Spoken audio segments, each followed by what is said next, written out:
আমার যুবক ভাই, তোমরা আমাদের আগামী দিনের সম্পদ। নষ্ট হইও না বাপ।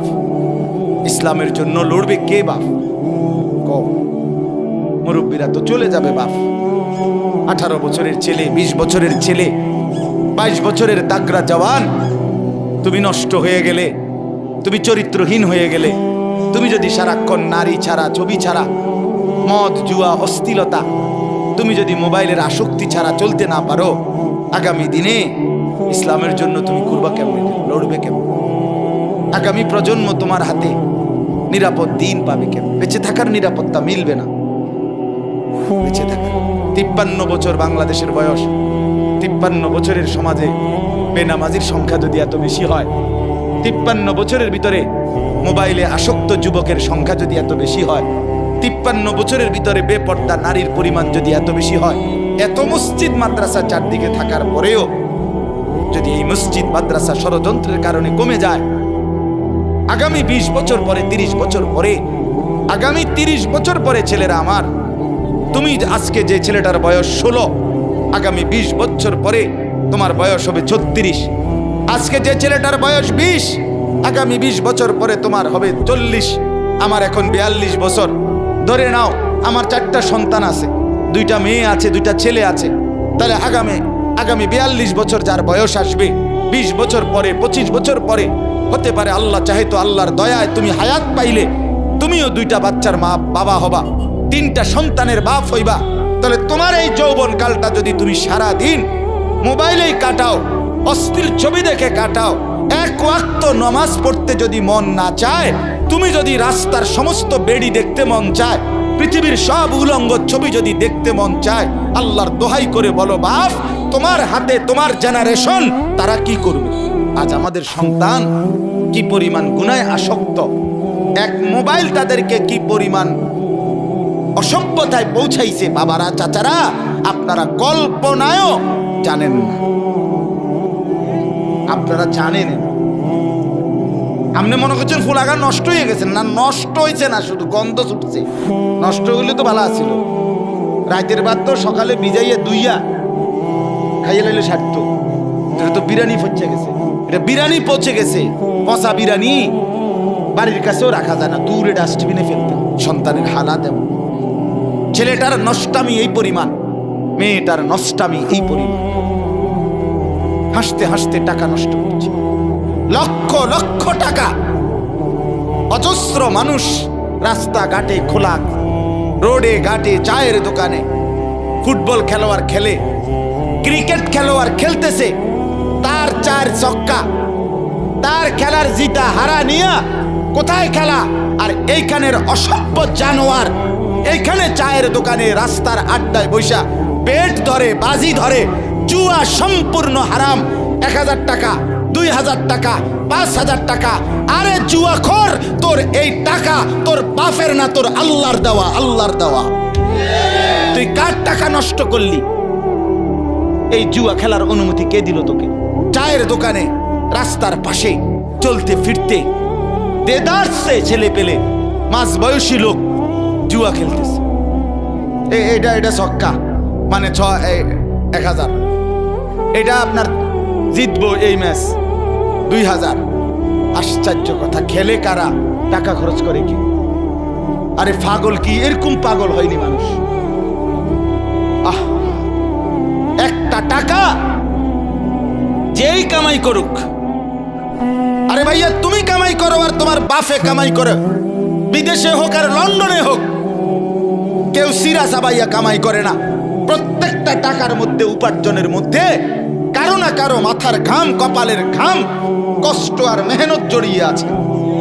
টাকাটা কি এমনি চলে আসছে? এটা তো তুমি যে 2 আঙ্গুলে টিপ্পা অনলাইনে টাকাগুলো শেষ করে দিলা, মোবাইলটা টিপ্পা, তুমি যে অনলাইনে জুয়া খেলে টাকাটা শেষ করে দিলা, এইভাবে তো রাজার ভান্ডারও ফুরায় যাবে, এভাবে তো 7 রাজার ধনও শেষ হয়ে যাবে। আমি অনুরোধ করছি বাপ, আমাদের সমাজগুলোতে খুব বেশি আমার পরিচিত জন, মানে অর্থাৎ এই পরিমাণ আশ্চর্য যে নিজের কষ্টের অর্জিত টাকা এইভাবে জুয়া খেলে, খেলোয়াড়দের পিছন দেখে দেখে, খেলোয়াড় খবরও নাই, হেতে হেতের খেলা খেলে। আর আমার সন্তান, আমার বাবারা, আমার ভাইরা এখানে বৈশা জুয়া খেললা টাকাটা শেষ করতেছে।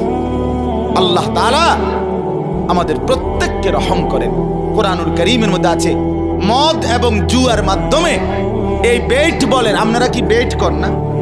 কিটা বেট বাজি, বাজি ধরা আর কি, কথা বোঝেন নাই আপনারা? এটা আসেনি আপনার এলাকায়? হ্যাঁ, এই ডাকাইতরে বলবেন তুই ডাকাত, তুই জুয়ারি, তুই নিকৃষ্ট পাপী বেটা, তুই নিকৃষ্ট পাপী, তুই এই সমাজ নষ্ট করে দিলি, তুই আগামী প্রজন্ম শেষ করে দিলি বেটা।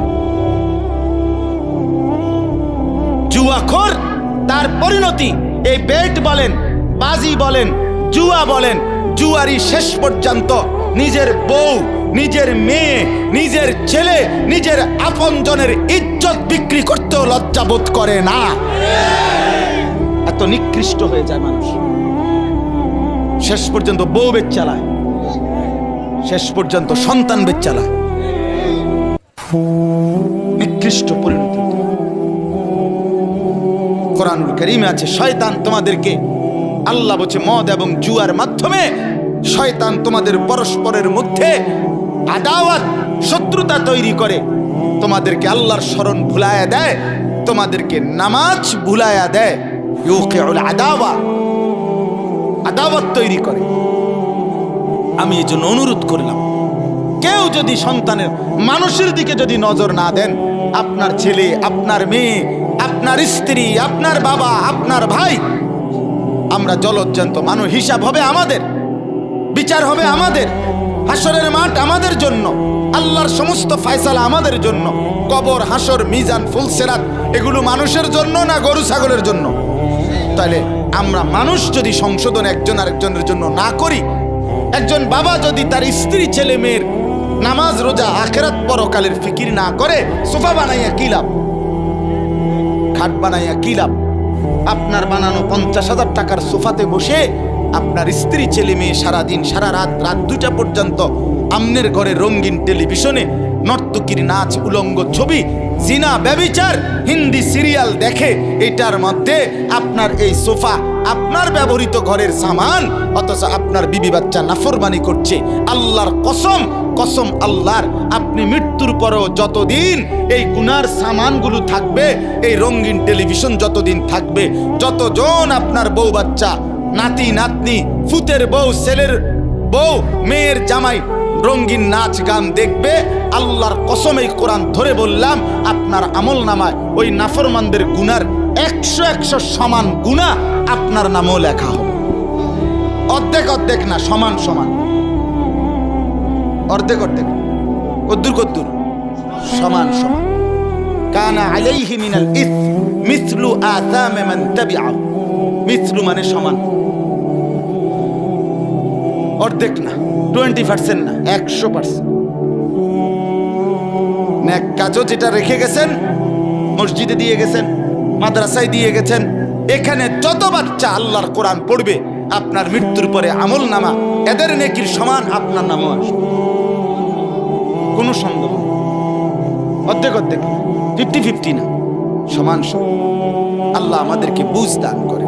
এজন্য আমার বাপ, আমার ভাই, আমার বন্ধু, আমরা পরিবর্তন চাই, বদলাইতে চাই, জিন্দেগি সুন্দর করেন, জীবনের কদর করেন। আমার যুবক ভাই, তোমরা আমাদের আগামী দিনের সম্পদ, নষ্ট হইও না বাপ। ইসলামের জন্য লড়বে কে বাপ? মুরব্বীরা তো চলে যাবে বাপ। 18 বছরের ছেলে, 20 বছরের ছেলে, 22 বছরের তাগড়া জওয়ান, তুমি নষ্ট হয়ে গেলে, তুমি চরিত্রহীন হয়ে গেলে, তুমি যদি সারাক্ষণ নারী ছাড়া, ছবি ছাড়া, মদ, জুয়া, অশ্লীলতা, তুমি যদি মোবাইলের আসক্তি ছাড়া চলতে না পারো, আগামী দিনে ইসলামের জন্য তুমি করবা কেমনে, লড়বে কেমন? আগামী প্রজন্ম তোমার হাতে নিরাপদ দিন পাবে কেমন? বেঁচে থাকার নিরাপত্তা মিলবে না। বেঁচে থাকার 53 বছর বাংলাদেশের বয়স, 53 বছরের সমাজে বেনামাজির সংখ্যা যদি এত বেশি হয়, 53 বছরের ভিতরে মোবাইলে আসক্ত যুবকের সংখ্যা যদি এত বেশি হয়, 53 বছরের ভিতরে বেপর্দা নারীর পরিমাণ যদি এত বেশি হয়, এত মসজিদ মাদ্রাসা চারদিকে থাকার পরেও যদি এই মসজিদ মাদ্রাসা ষড়যন্ত্রের কারণে কমে যায়, আগামী 20 বছর পরে, 30 বছর পরে, আগামী 30 বছর পরে ছেলেরা আমার, তুমি আজকে যে ছেলেটার বয়স 16, আগামী 20 বছর পরে তোমার বয়স হবে 36। আজকে যে ছেলেটার বয়স 20, আগামী 20 বছর পরে তোমার হবে 40। আমার এখন 42 বছর। ধরে নাও আমার 4টা সন্তান আছে, 2টা মেয়ে আছে, 2টা ছেলে আছে।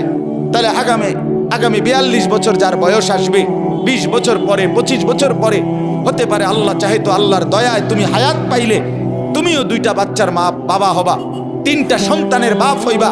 তাহলে তোমার এই যৌবন কালটা যদি তুমি সারা দিন মোবাইলেই কাটাও, অশ্লীল ছবি দেখে কাটাও, এক ওয়াক্ত নামাজ পড়তে যদি মন না চায়, তুমি যদি রাস্তার সমস্ত বেড়ি দেখতে মন চায়, পৃথিবীর সব উলঙ্গ ছবি যদি দেখতে মন চায়, আল্লাহর দোহাই করে বলো বাপ, তোমার হাতে তোমার জেনারেশন তারা কি করবে? বলো ভাই, আল্লাহ দিলে তোমার যখন একটা ছেলে হবে 12 বছরের, 14 বছরের, সে কি করবে? কি মনে হয়? সে জুনায়েদ বাগদাদি হবে, সে বাইজিদ বুস্তামি হবে? দোস্ত আমার, নষ্ট না হয়, নিজেকে নষ্ট না করো। কিয়ামত নিশ্চিত, আখেরাত নিশ্চিত। নিশ্চিত কিনা? কমপক্ষে বিবেকটা যেন এরকম হয়, ভেতরের দিলটা, ভেতরের আত্মাটা যেন এতটুকু পরিমাণ হয় যে গুনাহ করিলে মনটার মধ্যে অস্থিরতা লাগে, নেক কাজ করিলে ভালো লাগে। এদুর যদি কোনো অন্তরের অবস্থা ভিতরের থাকে, আল্লাহ রাসূল বলছে এখনো সে মুমিন।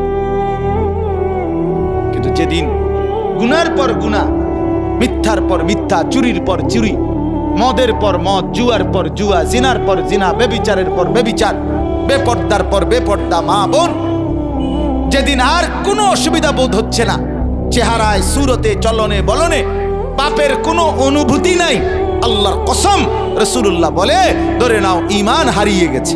লা ইয়াজনি জানি হিনা ইয়াজনি ওয়া হুয়া মুমিন।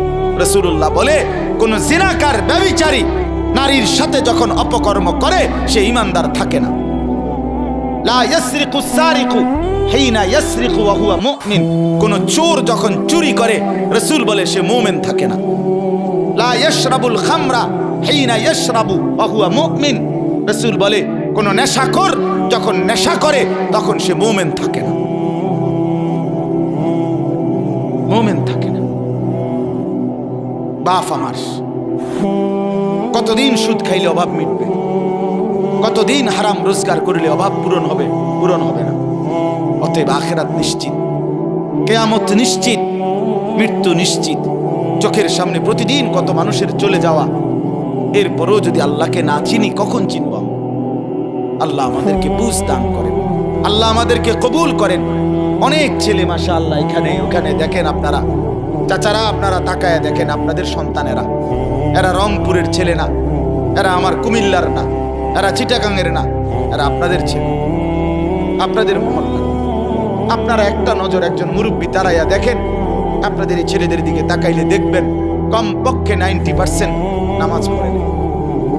আপনি দেখেন, আমারও কোন আমি দাঁড় করাই, তোমাদের চেহারা দেখলে তো বাপ বোঝা যায়।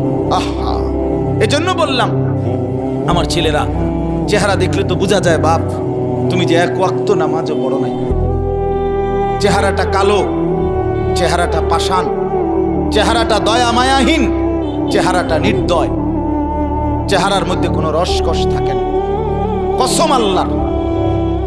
হযরত আব্দুল্লাহ ইবনে মাসউদ বলছে প্রত্যেকটা গুনাহ চেহারা কালো করে, সাওয়াদুন ফিল ওয়াজহ। প্রত্যেকটা গুনাহ, একবার নারী দেখছো একবার কালো হইছে, আবার আরো আরো আরো, প্রত্যেকটা গুনাহ সাওয়াদুন ফিল ওয়াজহ, চেহারা কালো করে। জুলমাতুন ফিল কলব, অন্তরটা অন্ধকার করে। ওয়াহানুন ফিল বাদান, শরীরের শক্তি কমিয়ে দেয়, শক্তি কমিয়ে দেয়, কিচ্ছু ভাল লাগে না। এ মোবাইল টিফোন ছাড়া টানা দিয়ে মানে ভাল লাগতেছে না, এরপর মানে এটা ছাড়া অন্যটা পছন্দ। শরীরের দুর্বলতা, অক্ষমতা, ব্যর্থতা, কাপুরুষতা, যৌবনের ক্ষমতা শেষ, শারীরিক সক্ষমতাও শেষ, প্রয়োজনের মুহূর্তে আর কিছুই থাকে না।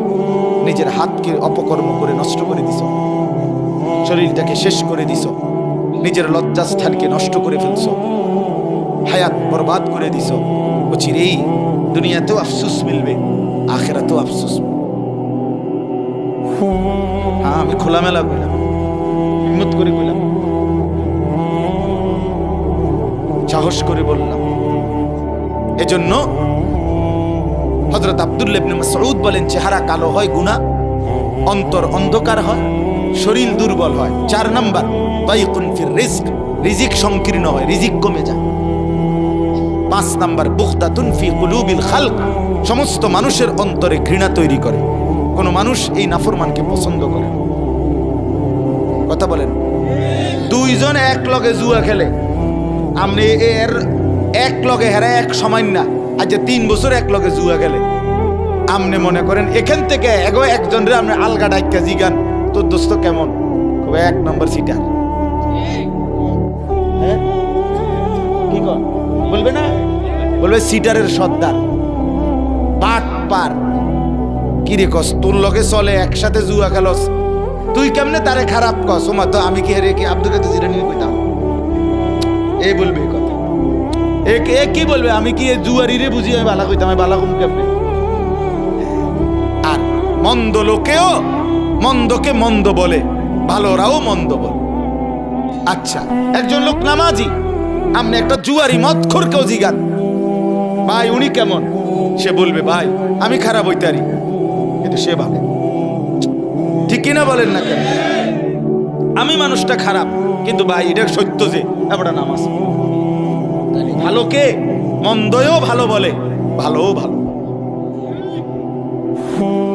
এজন্য বন্ধু, চেহারা কালো হয়ে গেছে, দেখো তুমি, দেখো দেখো দোস্ত, কোনোভাবেই তোমার মধ্যে স্বস্তি নাই। চুল কেমনে রাখলে তোমার থেকে তৃপ্তি, তুমি আজও সিদ্ধান্ত নিতে পারলা না। তোমার এটা ব্যর্থতা না? কোন প্যান্টের কোন মডেলটার উপরে তোমার তৃপ্তি হয়? আজকে এতদিন হয়েছে তুমি এটা স্থির হইতে পারলা না। অস্থিরতা, এটা তো অনেক বড় একটা ত্রুটি। অস্থিরতা যে আমি কেমনে সুন্দর লাগে আমারে, আমি এটাই ফয়সালা করতে পারলাম না। তো তোমার বাত রান দেখে তুমি বেকুবের বাত, আহাম্মক কোথাকার বেটা।